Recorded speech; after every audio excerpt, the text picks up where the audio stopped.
Bom dia, estamos aqui mais um dia para gravar mais um podcast.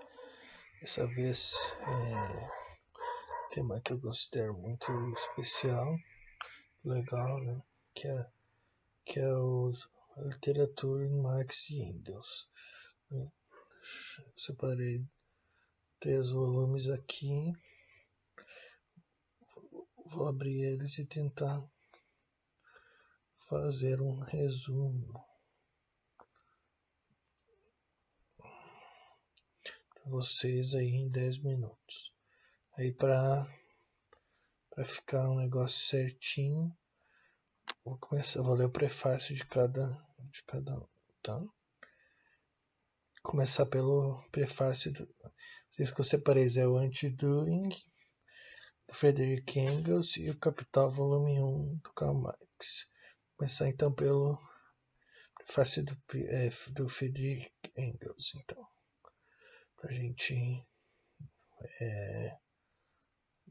dar uma introduzida, né? Se eu tiver tempo, depois eu gravo as continuações, né? Vamos ver se eu vou ter tempo. Então, Friedrich Engels, 1877, publicado em Vorwärts, 13 de janeiro de 1877, 7 de julho de 1878. Do prefácio. O presente trabalho não é absolutamente fruto de um impulso interior. Muito pelo contrário. Quando há 3 anos o Sr. Düring surgia cheio de rompante, apresentando-se ao mesmo tempo como adepto e reformador do socialismo, disposto a trazer o século à luta, alguns amigos da Alemanha expressaram várias vezes o desejo de que eu fizesse. No órgão do Partido Social Democrata, então, o Volkstag, um estudo crítico da nova doutrina socialista. Consideravam tal estudo grandemente útil, a menos que não se quisesse proporcionar ao sectarismo existente no jovem partido. Ainda a informação distante de sua unidade definitiva, uma nova oportunidade para divergência e confusão. Estavam eles, melhor do que eu, em condições de julgar a situação da Alemanha. Viu-me obrigado a dar-lhes crédito.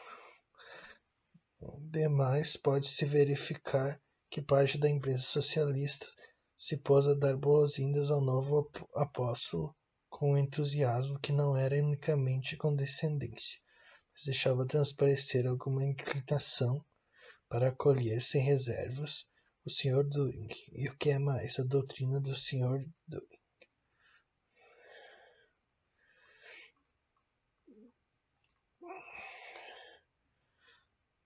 E aqui prefácio, deixa eu só ver. Então, deixa eu ainda ler mais um pouco.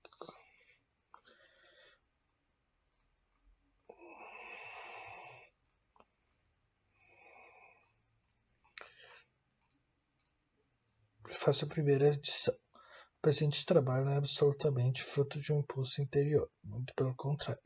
Quando há 3 anos o Sr. Düring surgia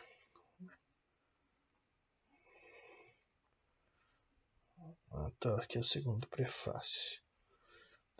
Quando há 3 anos o Sr. Düring surgia cheio de rompante, apresentando-se ao mesmo tempo como adepto e reformador do socialismo, disposto a trazer o século à luta, alguns amigos da Alemanha expressaram várias vezes o desejo de que eu fizesse, no órgão do Partido Social Democrata, então o Volkstag, um estudo... Não, isso aqui já foi.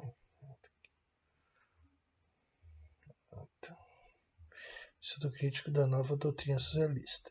Consideravam tal estudo grandemente útil, a menos que não se quisesse proporcionar ao sectarismo existente no jovem partido ainda em formação, distância de sua unidade definitiva, uma nova oportunidade para divergência e confusão. Estavam eles, melhor que eu, em condições de julgar a situação da América. Vai-me obrigado a dar-lhes crédito. Demais, pode-se verificar que parte da imprensa socialista se pôs a dar boas-vindas ao novo apóstolo, com um entusiasmo que não era unicamente condescendente, mas deixava transparecer alguma inclinação para acolher sem reserva do Sr. Turing, e o que é mais a doutrina do Sr. Turing. Havia mesmo... Vou só ver se já tem... já deu 5 minutos. Vou passar para o outro texto, depois eu deixo um tempo para os comentários.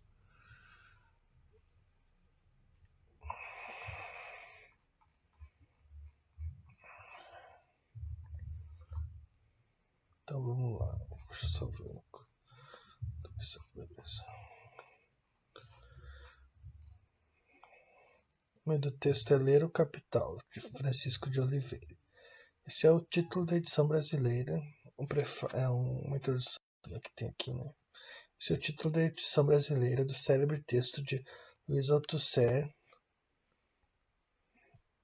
e Etienne Balibar, com as dívidas desculpas pelo plágio proposital, pois não encontro melhor forma de recomendar esse clássico de Marx a todos os leitores, incluindo os do amplo contingente lusófono.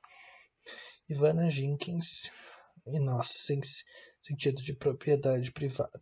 Pequena e brava ao boitempo prestam mais um serviço àqueles que têm ou necessitam urgentemente ter que recorrer ao texto mais completo de Marx sobre o capitalismo, na sequência dos clássicos de Marx e Engels que a boitempo vem editando, com evidente sacrifício, pois não são textos de fácil venda. Ela reuniu um time formidável, encabeçado por José Arthur Gianotti, sem favor um dos melhores conhecedores de Marx entre nós, que não falta capacidade teórica de apontar as lacunas do clássico de Thiers, bem acompanhado de introduções de Althusser e Jacob Gorender. Rubens Enderle é o tradutor na sequência de outras traduções de Marx e Engels que ele vem fazendo. Revisões de cada capítulo foram confiadas a expoentes de nossa esquerda marxista. Enfim, Ivana não mediu esforços e, como uma brincadeira que faço com ela, com tal feito já garantiu seu lugar no céu dos comunistas socialistas brasileiros. As últimas edições em português brasileiros, de que me recordo, deveram ser a antiga civilização brasileira, liderada então pelo saudoso N. Silveira, tradução que esteve a cargo de Reginaldo Santana, 1968, depois da coleção Os Pensadores. Paul Singer subscreveu outra tradução. As obras de Marx e Engels tornaram-se acessíveis ao público brasileiro graças aos esforços da antiga Editorial Vitória, uma espécie de braço editorial do Partido Comunista Brasileiro, PCB, mas sempre foram fragmentadas, nunca se atrevendo à edição integral de O Capital. Além disso, a da repressão ditatorial, quase atrevendo a edição quase regra no século XX. A circulação sempre enfrentou notáveis dificuldades. Poucos livreiros se atreviam a ter em suas estantes as obras do editorial Vitória. Somando todas, as edições eram graficamente pobres. Mesmo assim, prestaram um enorme serviço à cultura brasileira, de que a esquerda sempre foi uma notável propulsora. Deixa eu ver se já deu aqui. Mais 2 minutos. Eu vou deixar para debate aqui, daí vocês vão lendo aí o texto e comentando, né, se quiserem, valeu. Bom dia, estamos aqui mais um dia para gravar mais um podcast. Dessa vez um tema que eu considero muito especial, legal, né? Que é a literatura em Marx e Engels. Né? Separei 3 volumes aqui. Vou abrir eles e tentar fazer um resumo para vocês aí em 10 minutos. Aí para ficar um negócio certinho, vou ler o prefácio de cada um, tá? Começar pelo prefácio do que eu separei é o Anti-Turing, do Friedrich Engels, e o Capital, volume 1, do Karl Marx.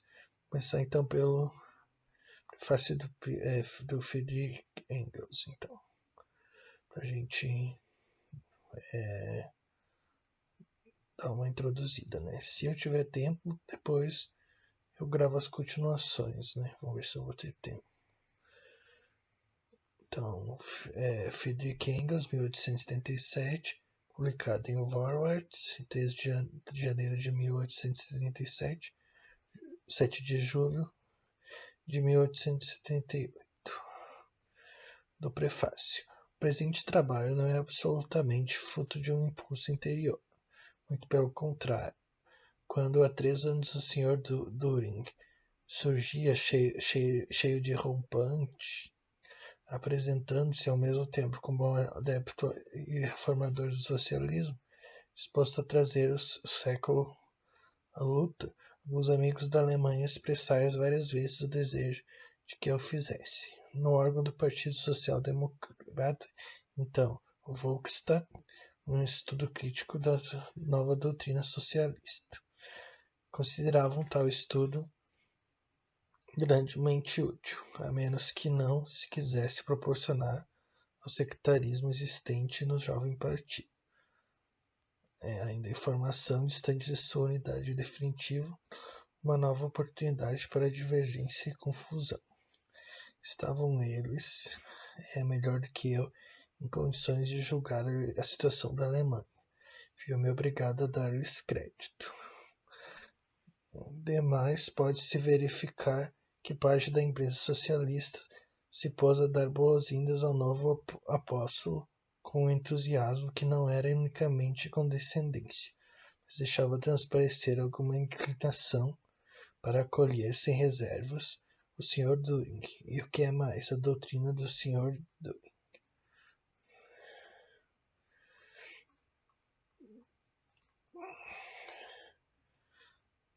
E aqui prefácio, deixa eu só ver. Então, deixa eu tentar por aí mais um pouco.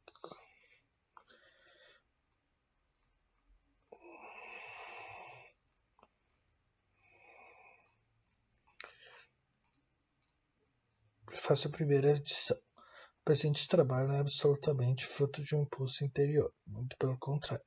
Quando há 3 anos o Sr. Düring surgia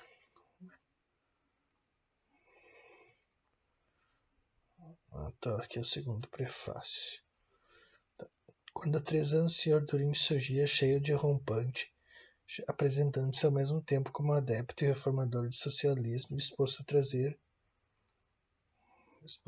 o século à luta, alguns amigos da Alemanha expressaram várias vezes o desejo de que eu fizesse, no órgão do Partido Social Democrata, então o Volkstat, um estudo...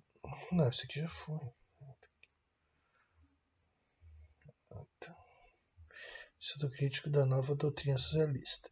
Consideravam tal estudo grandemente útil, a menos que não se quisesse proporcionar ao sectarismo existente no jovem partido, ainda em formação, distância de sua unidade definitiva, uma nova oportunidade para divergência e confusão. Estavam eles, melhor que eu, em condições de julgar a situação da América. Vai-me obrigado a dar-lhes crédito.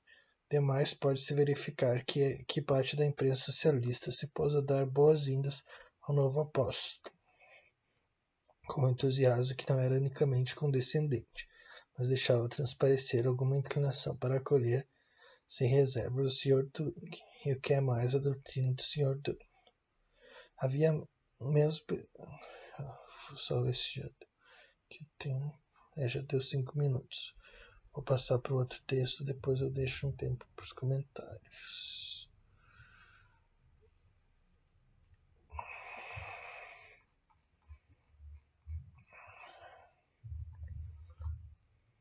Então vamos lá. Deixa eu só ver uma coisa. Beleza. O nome do texto é Ler o Capital, de Francisco de Oliveira. Esse é o título da edição brasileira. É uma introdução que tem aqui, né? Esse é o título da edição brasileira do célebre texto de Luiz Althusser e Etienne Balibar, com as dívidas desculpas pelo plágio proposital, pois não encontro melhor forma de recomendar esse clássico de Marx a todos os leitores. incluindo os do amplo contingente lusófono. Ivana Jenkins e nosso sentido de propriedade privada. Pequena e brava Boitempo prestam mais um serviço àqueles que têm ou necessitam urgentemente ter que recorrer ao texto mais completo de Marx sobre o capitalismo, na sequência dos clássicos de Marx e Engels que a Boitempo vem editando, com evidente sacrifício, pois não são textos de fácil venda. Ela reunia um time formidável, encabeçado por José Arthur Gianotti, sem favor um dos melhores conhecedores de Marx entre nós, que não falta capacidade teórica de apontar as lacunas do clássico de Thiers, bem acompanhado de introduções de Althusser e Jacob Gorender. Rubens Ender é o tradutor na sequência de outras traduções de Marx e Engels que ele vem fazendo. Revisões de cada capítulo foram confiadas a expoentes de nossa esquerda marxista.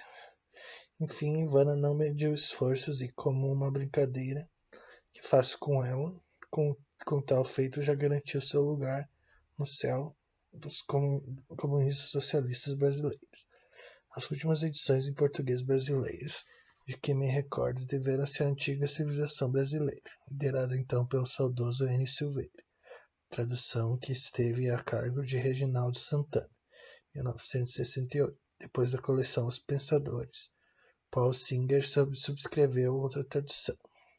As obras de Marx e Engels tornaram-se acessíveis ao público brasileiro graças aos esforços da antiga Editorial Vitória, uma espécie de braço editorial do Partido Comunista Brasileiro, PCB, mas sempre foram fragmentadas, nunca se atrevendo à edição integral de Capital.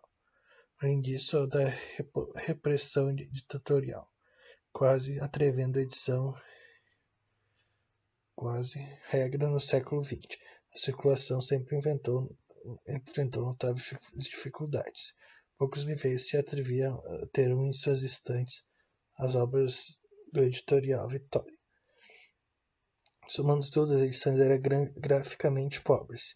Mesmo assim, prestaram um enorme serviço à cultura brasileira, de que a esquerda sempre foi uma notável propulsora. Deixa eu ver se já deu aqui. Mais 2 minutos. Eu vou deixar para debate aqui, daí vocês vão lendo aí o texto e comentando, né, se quiserem, valeu. Bom dia, então estamos aqui hoje para fazer mais um programa Quem Quer Ser um Historiador, parceria com a Rede Globo aí, com o Luciano Huck. Eu separei 2 textos. Deixa eu botar aqui.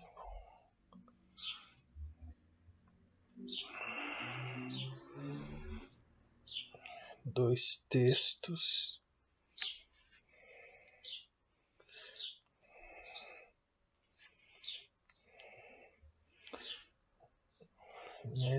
Esse é o nosso episódio sobre a América Latina.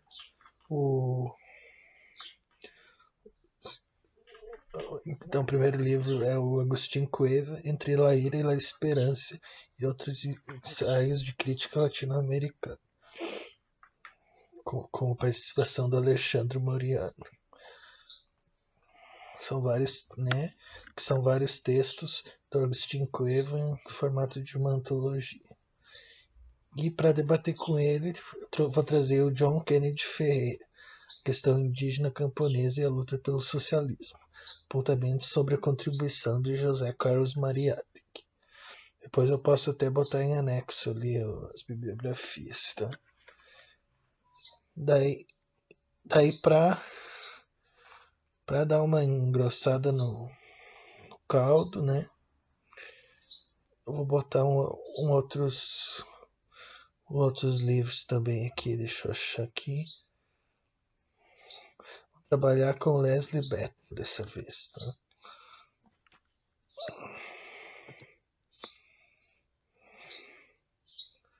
Deixa eu ver se vai abrir.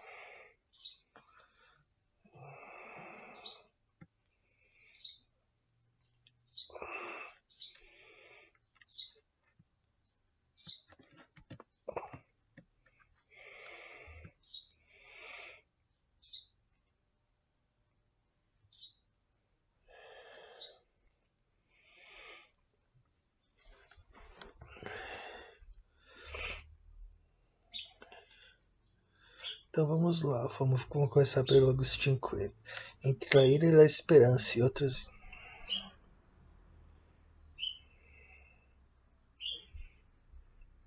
Depois eu posto as imagens do material.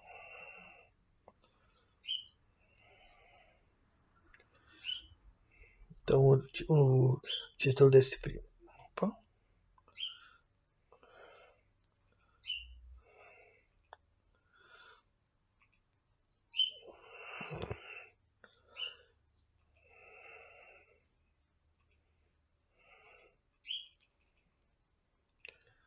Então vamos lá.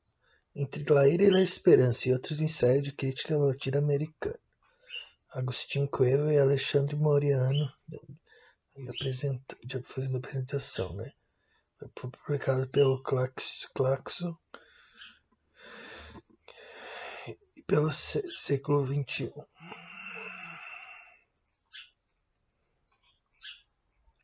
Sociologia e Política. Com as antologias do pensamento social latino-americano e caribenho. Diretor da coleção, Pablo Gentili. Coordenadora acadêmica, Fernanda Saforcada. Coordenador editorial, Lucas Sablich. Desenho da coleção, Marcelo Giordano. Vou ler a introdução aqui, tentar fazer um jeito que fique curto, porém produtivo. Então vou ler primeiro esse prefácio, né? Que é o Agostinho Coelho hoje, por Alexandre Moriano. Agostinho Coelho hoje, Alexandre Moriano. A fins dos anos 60, Agostinho Coelho surpreendeu todos com uma obra de teatro sobre Frei Gaspar de Villarroel. O conflito que Agostinho indagava era o do intelectual de um país colonizado. A sua legada à Espanha, Villarroel pretendia em vano que lo consideraram um escritor espanhol em exílio e não americano. E nessa imagem, Agostinho realizava uma mordaz caricatura dos intelectuais equatorianos que tentam pensar em inglês. Agostinho, deixa eu fazer uma marcação aqui.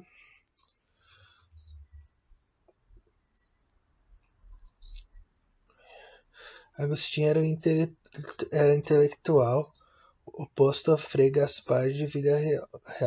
Certas vidas se correspondem tão profundamente com sua época que em elas ciclos vitais e históricos são idênticos. A vida intelectual de Agostinho foi uma sola com a época que nasceu com a Revolução Cubana e culminou com o desmoronamento da URSS, URSS, e do Oeste Europeu. O desenrolo de seu pensamento, suas mutações e desplazamentos estiveram marcados por as frases e viragens de los processos sociais e políticos do Equador, da América Latina e do mundo. Bom dia, estamos aqui mais um dia para gravar mais um podcast. Dessa vez tema que eu considero muito especial, legal, né? Que é a literatura em Marx e Engels. Né? Separei 3 volumes aqui. Vou abrir eles e tentar fazer um resumo para vocês aí em 10 minutos.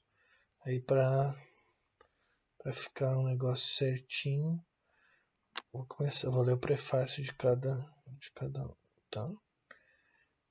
Começar pelo prefácio que eu separei, é o Anti-Düring, do Friedrich Engels, e o Capital, volume 1, do Karl Marx. Começar então pelo prefácio do Friedrich Engels, então, pra gente dar uma introduzida, né? Se eu tiver tempo, depois eu gravo as continuações, né? Vamos ver se eu vou ter tempo. Então, Friedrich Engels, 1877, publicado em Vorwärts, 3 de janeiro de 1877, 7 de julho de 1878. Do prefácio. O presente trabalho não é absolutamente fruto de um impulso interior, muito pelo contrário. Quando há 3 anos o Sr. Düring surgia cheio de rompante, apresentando-se ao mesmo tempo como um adepto e reformador do socialismo, disposto a trazer o século à luta, alguns amigos da Alemanha expressaram várias vezes o desejo de que eu fizesse. No órgão do Partido Social Democrata, então, o Volkswagen, um estudo crítico da nova doutrina socialista. Consideravam tal estudo grandemente útil, a menos que não se quisesse proporcionar ao sectarismo existente no jovem partido. Ainda a informação distante de sua unidade definitiva, uma nova oportunidade para divergência e confusão. Estavam eles, melhor do que eu, em condições de julgar a situação da Alemanha. Viu-me obrigado a dar-lhes crédito. Demais, pode-se verificar que parte da imprensa socialista se pôs a dar boas-vindas ao novo apóstolo com um entusiasmo que não era unicamente condescendência, mas deixava transparecer alguma inclinação para acolher sem reservas o Sr. Düring e, o que é mais, a doutrina do Sr. Düring.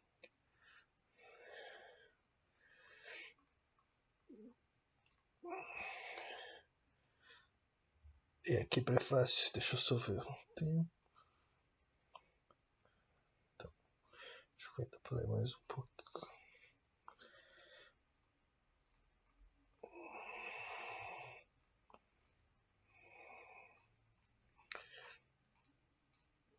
Prefácio à primeira edição. O presente trabalho não é absolutamente fruto de um impulso interior, muito pelo contrário. Quando há 3 anos o Sr. Düring surgia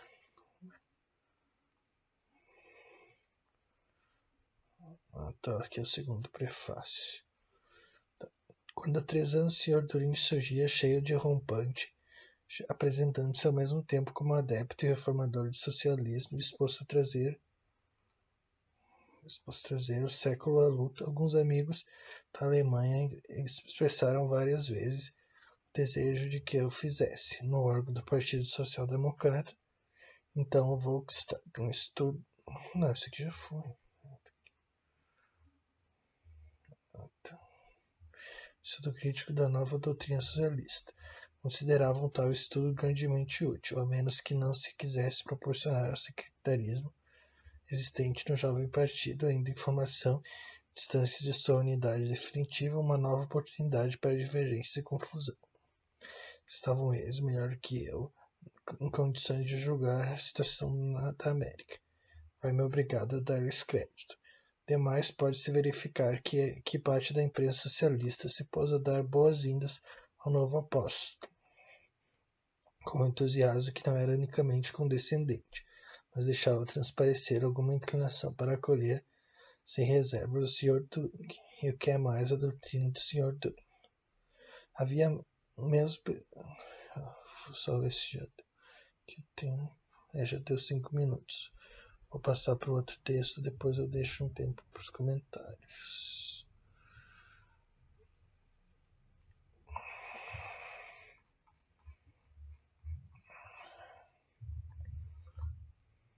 Então vamos lá. Deixa eu só ver uma coisa.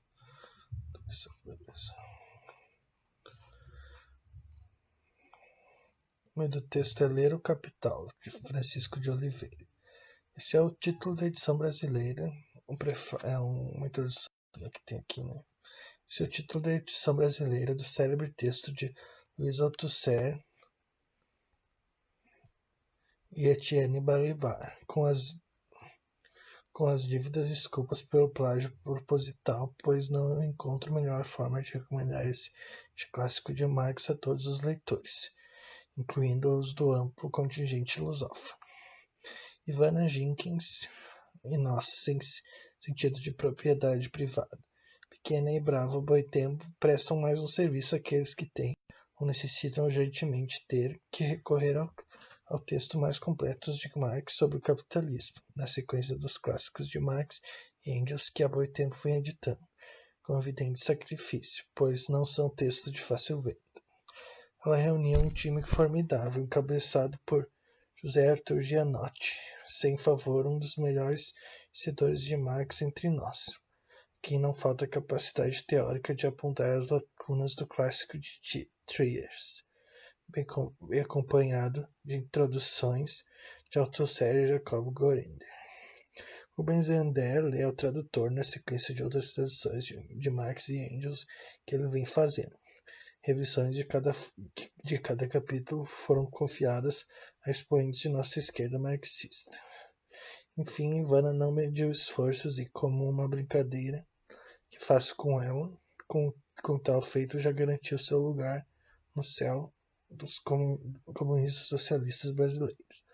As últimas edições em português brasileiros, de que me recordo, deveram-se à antiga civilização brasileira, liderada então pelo saudoso N. Silveira, tradução que esteve a cargo de Reginaldo Santana, 1968, depois da coleção Os Pensadores. Paul Singer subscreveu outra tradução. As obras de Marx e Engels tornaram-se acessíveis ao público brasileiro graças aos esforços da antiga editorial Vitória, uma espécie de braço editorial do Partido Comunista Brasileiro, PCB, mas sempre foram fragmentadas, nunca se atrevendo à edição integral de O Capital. Além disso, a da repressão ditatorial, quase atrevendo a edição quase regra no século XX. A circulação sempre enfrentou notáveis dificuldades. Poucos livreiros se atreviam a ter em suas estantes as obras do editorial Vitória. Somando todas, as edições eram graficamente pobres. Mesmo assim, prestaram um enorme serviço à cultura brasileira, de que a esquerda sempre foi uma notável propulsora. Deixa eu ver se já deu aqui. Mais 2 minutos.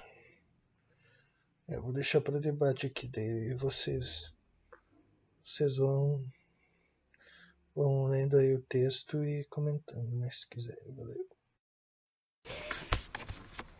Bom dia, então estamos aqui hoje para fazer mais um programa Quem Quer Ser um Historiador, parceria com a Rede Globo aí, com o Luciano Huck. Eu separei 2 textos. Deixa eu botar aqui.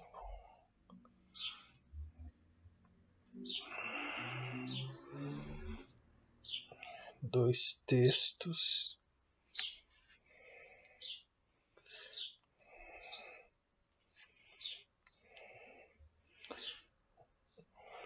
Dois textos.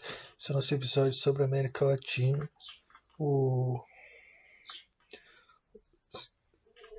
Então, o primeiro livro é o Agustín Cueva, Entre la Ira e la Esperança, e outros ensaios de crítica latino-americana, com participação do Alexandre Moriano. São vários textos do Agustín Cueva em formato de uma antologia. E para debater com ele, vou trazer o John Kennedy Ferreira, Questão Indígena Camponesa e a Luta pelo Socialismo, apontamento sobre a contribuição de José Carlos Mariátegui.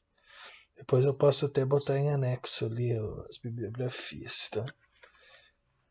Daí para dar uma engrossada no caldo, né?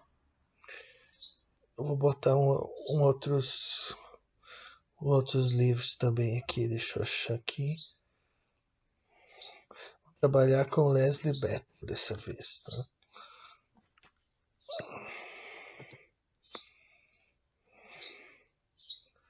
Deixa eu ver se vai abrir.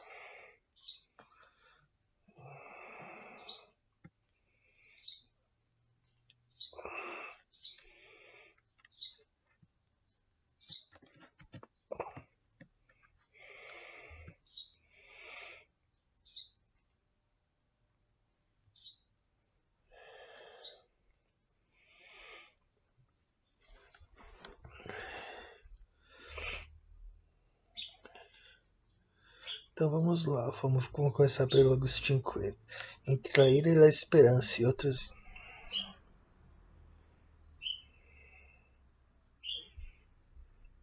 Depois eu posto as imagens do material.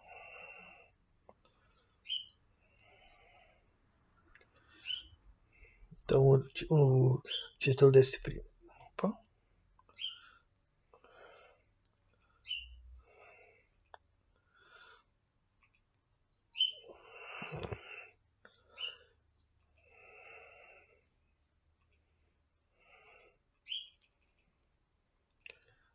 Então vamos lá. Entre a ira e a esperança e outros ensaios de crítica latino-americana. Agostinho Coelho e Alexandre Moriano fazendo a apresentação, né? Foi publicado pelo Claxo e pelo século XXI.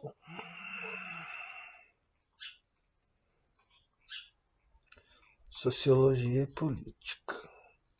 Quais antologias do pensamento social latino-americano e caribenho. Diretor da coleção, Pablo Gentili. Coordenadora acadêmica, Fernanda Saforcada. Coordenador editorial, Lucas Sabres. Desenho da coleção, Marcelo Giordano. Vou ler a introdução aqui, tentar fazer um jeito que fique curto, porém produtivo. Então vou ler primeiro esse prefácio, né? Que é o Agostinho Coelho hoje, por Alexandre Moriano. Agostinho Coelho hoje, Alexandre Moriano. A fins dos anos 60, Agostinho Coelho surpreendeu todos com uma obra de teatro sobre Frei Gaspar de Villarroel. O conflito que Agostinho indagava era o de um intelectual de um país colonizado. Sulegada à Espanha, Villarroel pretendia em vano que lo consideraram um escritor espanhol em exílio e não americano. E nessa imagem, Agostinho realizava uma mordaz caricatura dos intelectuais equatorianos que tentam pensar em inglês. Agostinho, deixa eu fazer uma marcação aqui.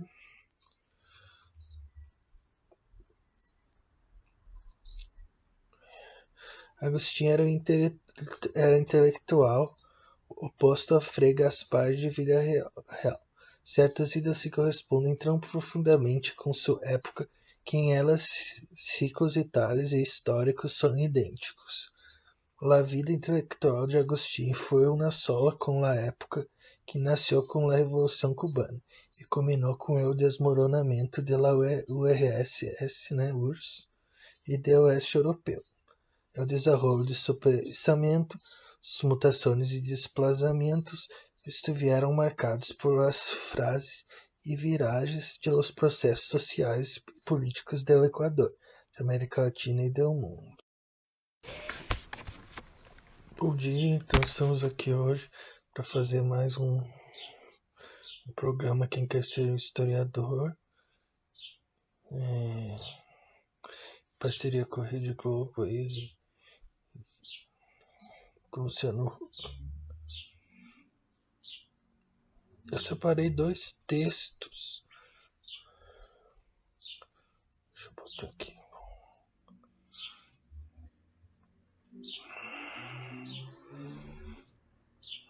Dois textos.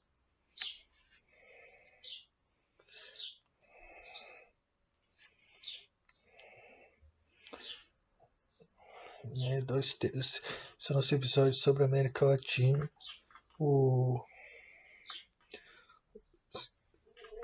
Então, o primeiro livro é o Agostinho Coelho, Entre a Ira e a Esperança e outros ensaios de crítica latino-americana, com participação do Alexandre Moriano.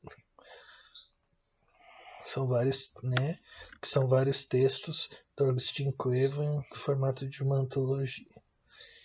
E para debater com ele, vou trazer o John Kennedy Ferreira, questão indígena camponesa e a luta pelo socialismo, apontamentos sobre a contribuição de José Carlos Mariátegui. Depois eu posso até botar em anexo ali as bibliografias, tá? Daí para dar uma engrossada no caldo, né? Eu vou botar outros livros também aqui, deixa eu achar aqui. Vou trabalhar com Leslie Beck dessa vez, tá?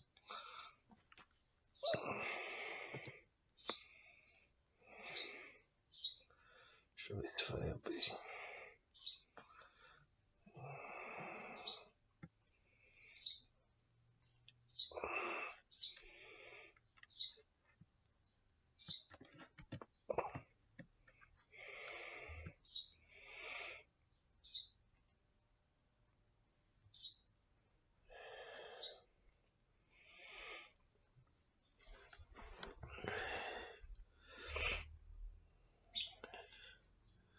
Então vamos lá, vamos começar pelo Agostinho Coelho. Entre a ira e a esperança e outras.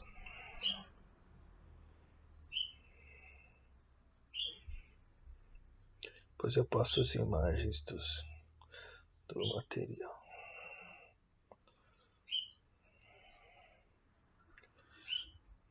Então o título desse primeiro.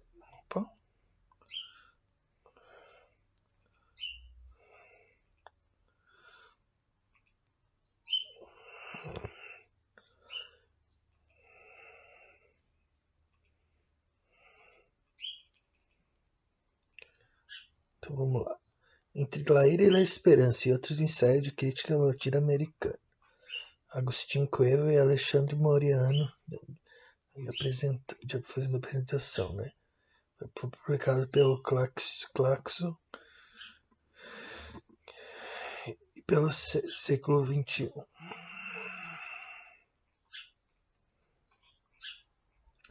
Sociologia e política. Quais antologias do pensamento social latino-americano e caribenho. Diretor da coleção, Pablo Gentili. Coordenadora acadêmica, Fernanda Saforcada. Coordenador editorial, Lucas Sabres. Desenho da coleção, Marcelo Giordano. Vou ler a introdução aqui, tentar fazer um jeito que fique curto, porém produtivo. Então vou ler primeiro esse prefácio, né? Que é o Agostinho Coelho hoje, por Alexandre Moriano. Agostinho Coelho hoje, Alexandre Moriano. A fins dos anos 60, Agostinho Coelho surpreendeu todos com uma obra de teatro sobre Frei Gaspar de Villarroel. O conflito que Agostinho indagava era o de um intelectual de um país colonizado. Assolegada à Espanha, Villarroel pretendia em vano que o consideraram um escritor espanhol em exílio e não americano. E nessa imagem, Agostinho realizava uma mordaz caricatura dos intelectuais equatorianos que tentam pensar em inglês. Agostinho, deixa eu fazer uma marcação aqui.